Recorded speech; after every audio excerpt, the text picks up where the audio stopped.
You have been lied to, not by your teacher, not by your parents, but by history itself. The map you are about to see is proof.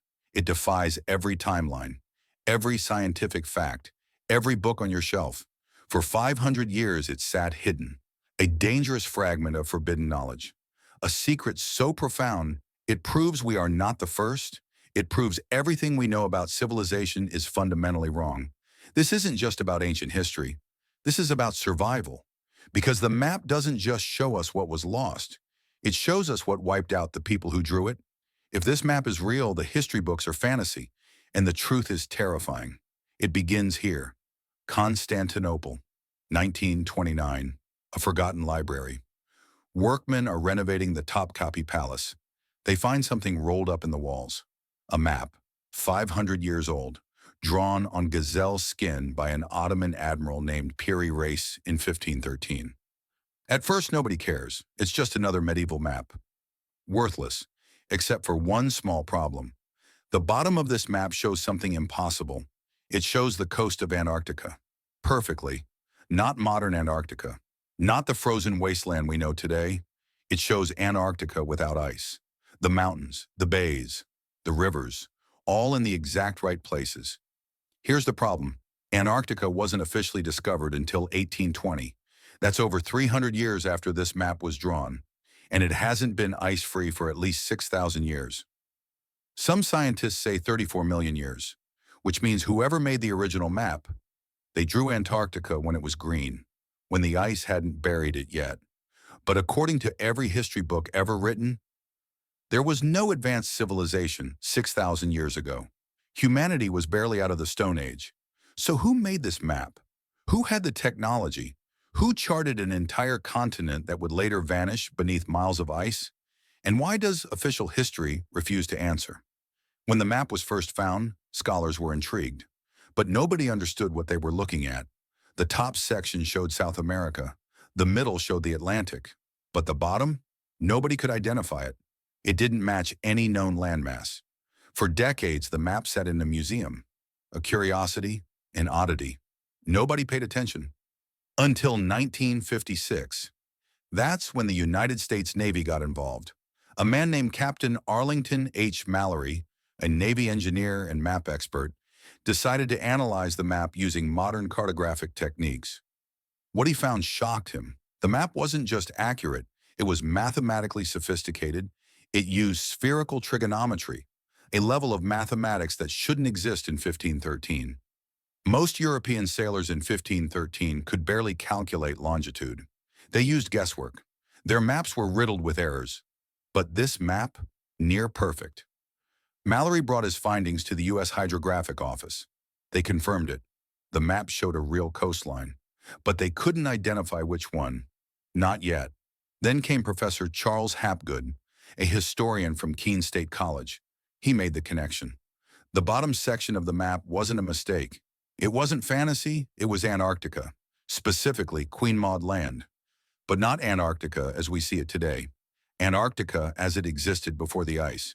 In 1949, a British-Swedish expedition used seismic equipment, ground-penetrating radar, to map what was under the ice, the mountains, the coastline, the geography, and it matched perfectly. Every bay, every inlet, every mountain range, in the exact right position.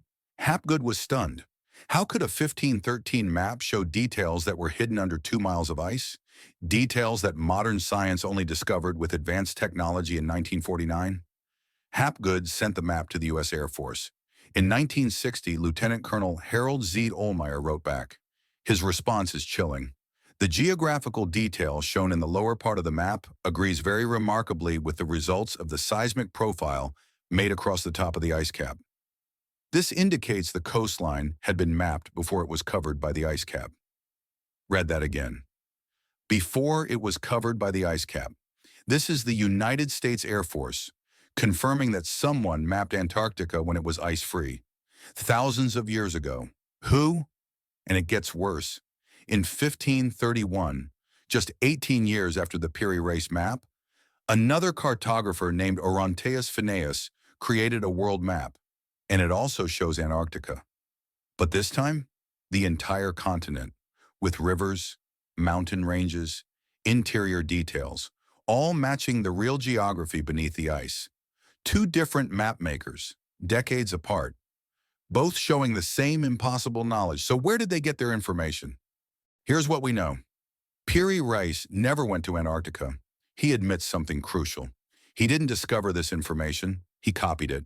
His exact words. This map was drawn by Piri Reis, using about 20 maps and charts. Some of these maps were drawn in the time of Alexander the Great. He mentions other sources even older. He claims to have used maps from the Library of Alexandria before it burned. Knowledge lost forever. So the question isn't just who made the Piri Reis map. The real question is, who made the original, the source map, the first map, the one drawn when Antarctica was still green? Today, Antarctica is the coldest place on Earth. Nothing survives. It's been that way for millions of years, or has it? Scientists began drilling into Antarctica's ice, and buried deep in those cores, they found something impossible: pollen, plant pollen, from temperate climate vegetation. Dated to around 4,000 to 10,000 years ago, some samples even older. This means Antarctica wasn't always frozen. Not in recent geological history. It was warm, habitable, mapped, which means the map isn't wrong. History is. Hapgood had a theory. It's called Earth Crustal Displacement.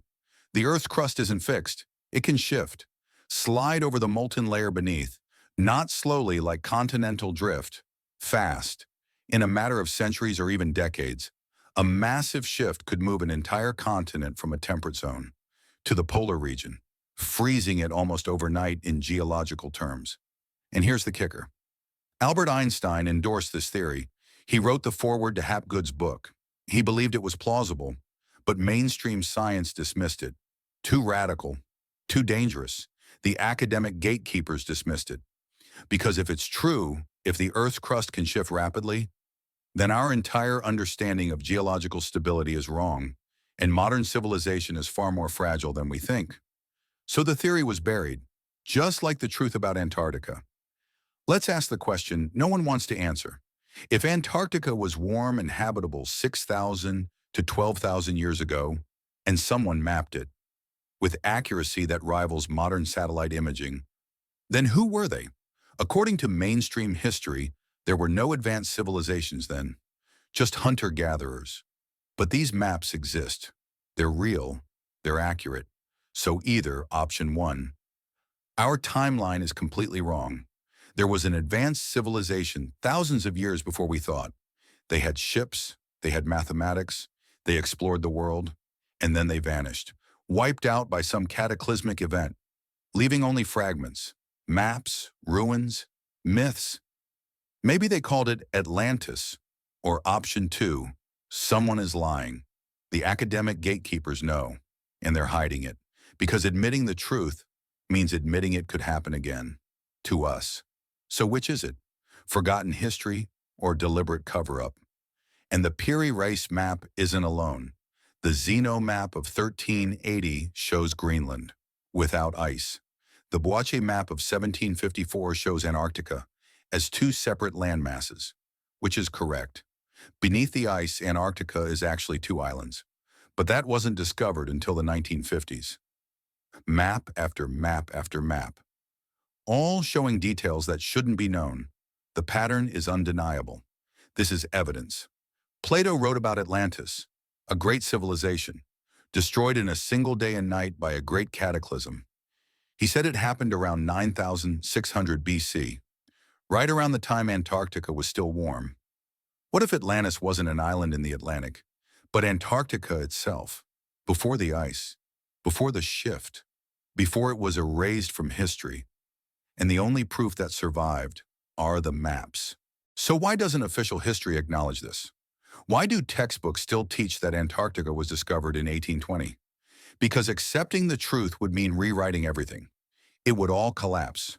So instead, the academic gatekeepers ignore it, dismiss it, call it coincidence, call it misinterpretation, even though the evidence is staring them in the face. We like to think we're the pinnacle of human achievement. But what if we're not? What if we're just the latest in a long cycle? Civilizations rise, they advance, they explore, and then something happens. A flood, a crustal displacement, and they're gone, leaving only fragments, maps, myths. And we're living in one of those cycles right now, thinking we're the first. But the maps say otherwise. Let's summarize what we know for certain. The Piri Reis Map shows Antarctica's coastline with impossible accuracy. The U.S. Air Force confirmed the map matches the actual coastline beneath the ice. Scientific evidence proves Antarctica was warm and ice-free in recent geological history. The academic gatekeepers dismiss the evidence. These facts cannot all be true under the current historical model. Something is wrong. Here's what keeps me up at night. If an advanced civilization did exist, and they were completely erased, what makes us think it can't happen to us? We think we're safe. We think we're in control, but nature doesn't care about our technology. In a few thousand years, our cities could be ruins, our maps could be forgotten, and future humans might find our artifacts and call them impossible, because that's what we're doing right now, looking at the past, seeing the impossible, and refusing to believe it. So here's my challenge to you. Look at this map, look at the evidence, and ask yourself, do you really believe it's a coincidence? Or do you think, maybe, just maybe, we've been lied to? Not with malicious intent, but because the truth is too dangerous, too destabilizing. Because if we accept that an advanced civilization existed and was destroyed, we have to accept that it could happen again, to us. But the maps don't lie, and history is far deeper and far stranger than we've been led to believe. In 1513, Piri Reis drew a map of a continent that wouldn't be discovered for 300 years, a map of a coastline that had been hidden under ice for 6,000 years. So who told him? And what else did they know? If this made you question everything you thought you knew about history, you're not alone. This channel is dedicated to uncovering the truths that mainstream history won't touch. Subscribe if you want more dangerous truths. Hit the bell so you don't miss the next one. And let me know in the comments, if an advanced civilization was wiped out, what makes us think we're safe? Let me know what you think is coming next. If this blew your mind, share it, because this is the kind of knowledge they don't want going viral. Until next time, keep questioning, keep searching, and never accept the official story without asking, what aren't they telling us?